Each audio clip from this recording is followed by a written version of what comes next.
Good evening. Good evening friends. और आज हम लोग बात करने वाले हैं क्लास 14 है, ठीक है। चैप्टर नंबर 14 है पौधों में संवहन।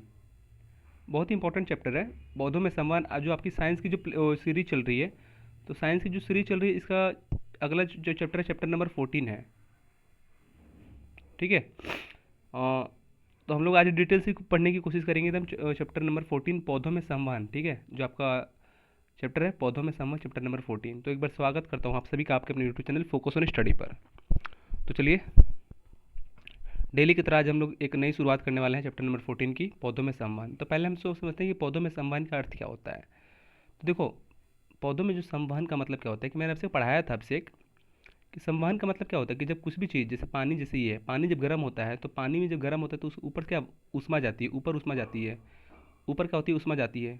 किसकी वजह से जाती है, संवहन के माध्यम से, ठीक है। तो जब पौधों को ऊपर जाना ही क्या होता है, गर्म जब पौधे होते हैं तो ऊपर जाने का होता है संवहन कहलाता है, ठीक है। जब किसी कुछ भी चीज़ हवा हल्की होकर ऊपर जाती है तो उस प्रक्रिया को कहते हैं संवहन, ठीक है। तो चलो, चैप्टर का नाम ही है पौधों में संवहन। तो समझ गए होंगे कि संवहन कहाँ बात कर रहा है, पौधों में, ठीक है। चलो, आपने पौधों को पानी डाला होगा या किसी को पानी डालते देखा होगा। क्या आपने कभी सोचा है कि हम पौधों में पानी क्यों डालते हैं? यदि उनमें पानी न डले तो क्या होगा बच्चों, ठीक है। ये क्वेश्चन है कि अगर आपने भी तो पौधों वगैरह में पानी डाला होगा, यदि पानी ना डाला जाए तो क्या होगा उन लोगों का। प्रश्न यह है कि पौधे जल का अवशोषण कैसे करते हैं। अवशोषण का मतलब क्या होता है, चुराना, उसको सोख लेना। सिंपल लैंग्वेज में कहें तो क्या हो जाएगा, सोख लेना। आप मान लो कि रेतीली मिट्टी पर अगर पानी डालोगे तो क्या हो जाएगा, वो सोख लेगा, अवशोषण कर लेगा, ठीक है। तो वही कह रहा है कि प्रश्न यह है कि पौधों जल का अवशोषण कैसे करते हैं। जो पौधे होते हैं वो जल का अवशोषण या सोख कैसे लेते हैं। आइए इसे जानने के लिए क्रियाकलाप करते हैं हम लोग बच्चों, ठीक है। चलो, तो क्रियाकलाप करने की कोशिश करते हैं।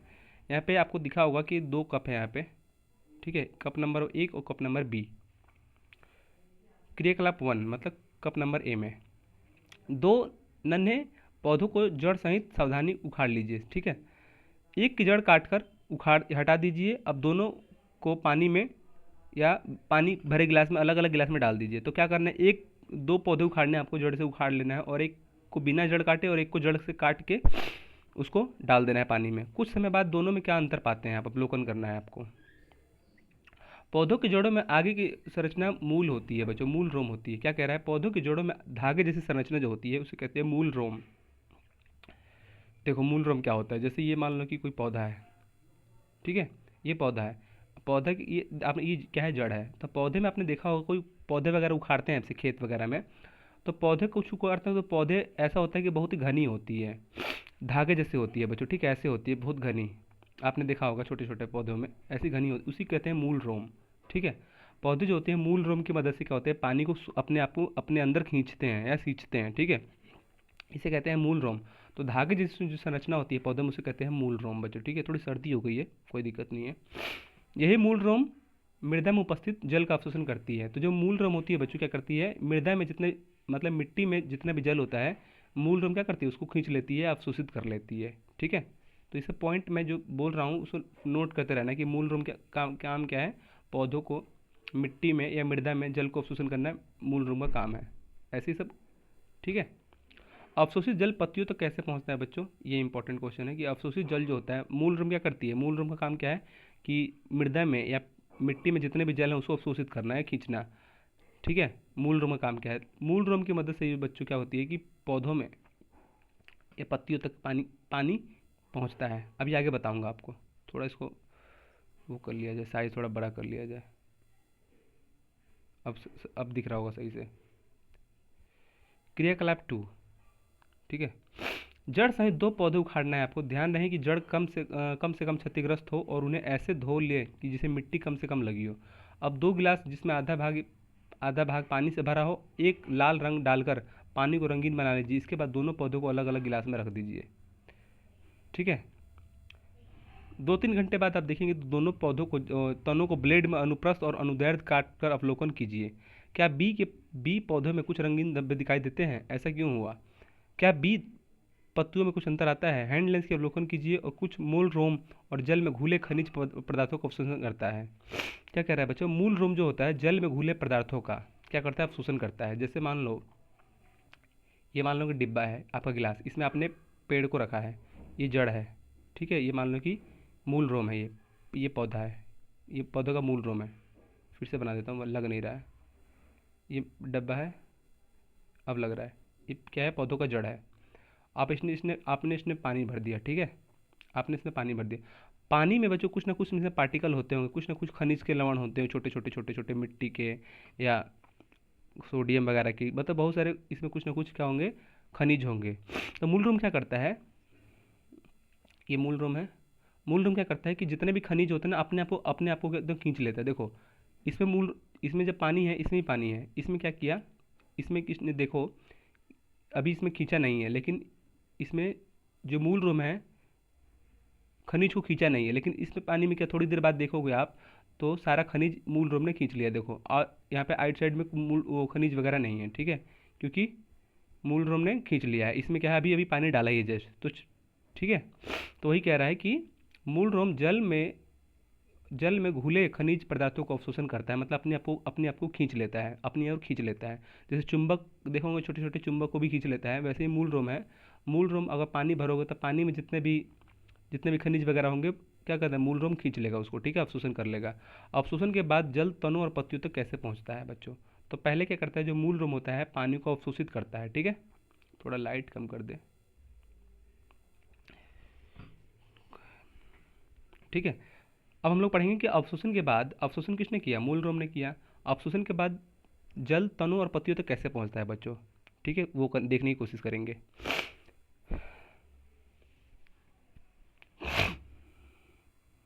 चलो, जल एवं जल में घुलनशील पोषक तत्वों को पत्तियों तक ले जाने वाले पौधों में पाइप जैसी वाहिकाएं होती हैं। इन्हीं वाहिकाओं द्वारा संवहन की क्रिया होती है। ये वाहिकाएं क्या होती हैं? क्या कह रहा है, जल एवं जल में घुलनशील पोषक तत्वों को, ये जल होता है मान लो, ये जल है मान लो, और जल में घुलनशील पोषक तत्व मैंने ऊपर पढ़ाया था, अभी खनिज वगैरह जो घुले होते हैं, उनको पत्तियों तक ले जाने में कौन मदद करता है बच्चों? एक पाइप होता है, वाहिकाएं उसको कहते हैं, ठीक है। वाहिकाएं मतलब पाइप, पौधों की भाषा में कहते हैं वाहिकाएं। तो जितने भी जो जल, जैसे अब ऊपर मैंने बताया था अभी, मूल रूम क्या करता है, पानी में घुले खनिजों को अपनी ओर खींच लेता है। और ये मान लो कि मूल रूम में सभी खनिज इकट्ठे हो गए हैं, ये पौधों का जड़ है, पौधों का जड़ मूल रूम कहलाता है, जो झिल्ली टाइप की होती है। तो मूल रूम ने पानी में से क्या होती है, सारा खनिज मटेरियल खींच लिया है। अब ये खनिज वगैरह कोई ना कोई पहुंचाएगा पत्तियों के जड़ों में, पत्तियों के तनों में, या पत्तियों के पेड़ों के पत्तियों में, ठीक है बच्चों। तो ये जो खनिज वगैरह ऊपर जाता है, तो जो जाने का रास्ता होता है उसे कहते हैं वाहिकाएं, ठीक है, उसे कहते हैं। इन्हीं वाहिकाओं द्वारा संवहन की क्रिया होती है, मतलब पाइप, एक प्रकार का पाइप। जैसे ये क्या है, वाहिकाएं। ये देखो, ये है, इसको कहते हैं वाहिकाएं, तना भी कह सकते हैं इसको। मतलब देखो, ये मूल रूम है, मूल रूम ने सारे खनिज वगैरह तो अपने आप अपनी ओर खींच लिया, लेकिन वो खींच के करेगा क्या, मतलब वो आकर अपने आप को अवशोषण कर लिया। यहाँ पे क्या खनिज वगैरह है, तो ये खनिज वगैरह को ऊपर कौन पहुँचाएगा, ठीक है। ये ऊपर पहुँचाने का जो रास्ता है उसे कहते हैं वाहिकाएं, ठीक है। खनिज वगैरह कोई ना कोई ऊपर पहुँचाएगा ना, तभी तो फूल फूल फल होंगे। तो जो खनिज ऊपर पहुँचाता है बच्चों, वो पहुँचाने का जो रास्ता होता है, किसके द्वारा, किस रास्ते से जाएगा, उसे कहते हैं वाहिकाएं, ठीक है। उसे कहते हैं, ये देखो, ये क्या है रास्ता, ये वाहिकाएं हैं, तना भी कह सकते हैं इसको। तो जिस रास्ते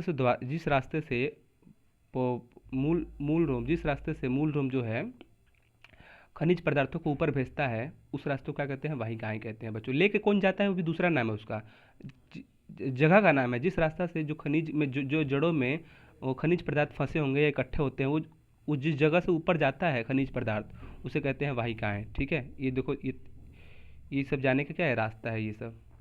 ये क्या यहीं से तो ऊपर जाएगा, मान लो कि यहाँ पे जड़ है, तो ये रास्ता ऊपर यही ना हुआ, इसे कहते हैं वाहिकाएं। जो बड़ा बड़ा है, तना भी कह सकते हैं इसको। वाहिकाएं विशेष प्रकार की कोशिकाओं से मिलकर बनी होती है। ये देखो यहाँ पे, ये क्या है, वाहिकाएं का पार्ट है, कटिंग बीच में इसने काट दिया है, यहाँ से देखो, बीच में से इसने काट के थोड़ा सा निकाल लिया है यहाँ से, ठीक है। वाहिकाएं मतलब तने को काट के निकाल लिया है। तो वाहिकाएं क्या होती हैं, वाहिकाएं रास्ता होती है पौधों को। वाहिकाएं क्या होती है बच्चों, पौधों में रास्ता होती है, जो खनिज पदार्थों का रास्ता होती है, जो जड़ों से ऊपर तक जाता है। जिस जिस रास्ते से खनिज पदार्थ या अन्य चीज़ ऊपर जाता है, मतलब पत्तियों पेड़ों में, उस रास्ता का नाम क्या है, वाहिकाएं।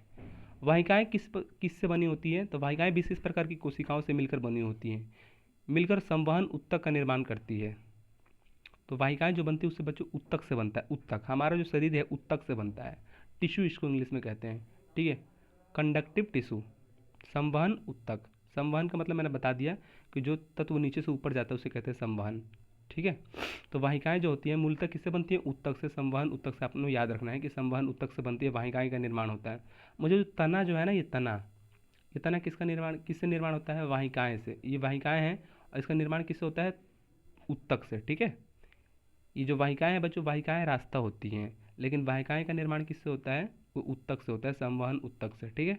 हमारा जो शरीर है, हमारा शरीर भी ऊतक से बना है। देखो इस दुनिया में कुछ भी चीज़ बना है जी, जो सजीव होता है, इस दुनिया में कोई भी लिविंग थिंग्स, मतलब सजीव वस्तुएं, जो भी सजीव वस्तु है बच्चों, एक ही पदार्थ से बना है, वो ऊतक से, ठीक है।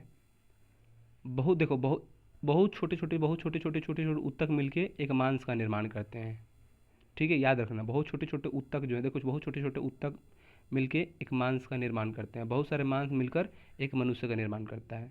वैसे ही बहुत सारे छोटे छोटे चीज़ एक मिलकर कोई पक्षी का निर्माण करता है, ठीक है। वैसे ही तो सारा जितने भी लिविंग थिंग्स हैं, जो सजीव हैं, वो ऊतक से बने हैं बच्चों, याद रखना, ठीक है। तो ये पौधे भी ऊतक से बने होंगे क्योंकि ये भी तो सजीव हैं। तो जल एवं, तो क्या है, ये जो रास्ता है वाहिका है, इससे होकर के ये रास्ता है, ठीक है। पौधों का खनिज या पानी वगैरह जो चीज़ से जाता है ऊपर, ये एक इस पाइप को क्या कहते हैं? वाहिकाएं। जिसके माध्यम से पौधों में खनिज या खाना ऊपर की तरफ जाता है उसे कहते हैं वाहिकाएं, मतलब रास्ता। जल एवं खनिज पदार्थों को पत्तियों तक ले जाने वाले पौधों के अंगों में जाइलम नामक ऊतक होते हैं। अब देखो यहाँ पे क्या कह रहा है, ये वाहिकाएं अलग है, ठीक है। वाहिकाएं में एक पार्ट होता है जाइलम। ये देखो, ये क्या है? ये टोटल वाहिकाएं हैं। वाहिकाएं में क्या होता है कि एक छोटा सा, देखो यहाँ पे ये जो है ब्लू ब्लू, वो है जाइलम। देखो यहाँ पे ये जाइलम है, ये जो सफ़ेद सफ़ेद दिख रहा है यहाँ पे, उसको कहते हैं जाइलम। जाइलम का क्या कार्य है? जाइलम कहाँ लगा होता है बच्चों? वो भी ऊतक में वो वाहिकाएं में लगा होता है, वो रास्ते में ही लगा होता है, ठीक है। ये जो पार्ट है यहाँ का पार्ट है, ठीक है। तो क्या कह रहा है? जल एवं खनिज पदार्थों को पत्तियों तक ले जाने में पौधों के अंगों को में जाइलम नामक ऊतक होते हैं। तो पौधों में जो जल और खनिज, देखो मैंने अभी बताया था कि जल में जो खनिज घुले होते हैं उसको क्या करते हैं? मूल, जो क्या बोलते हैं इसको, भूल गया मैं, मूल रोम, ठीक है।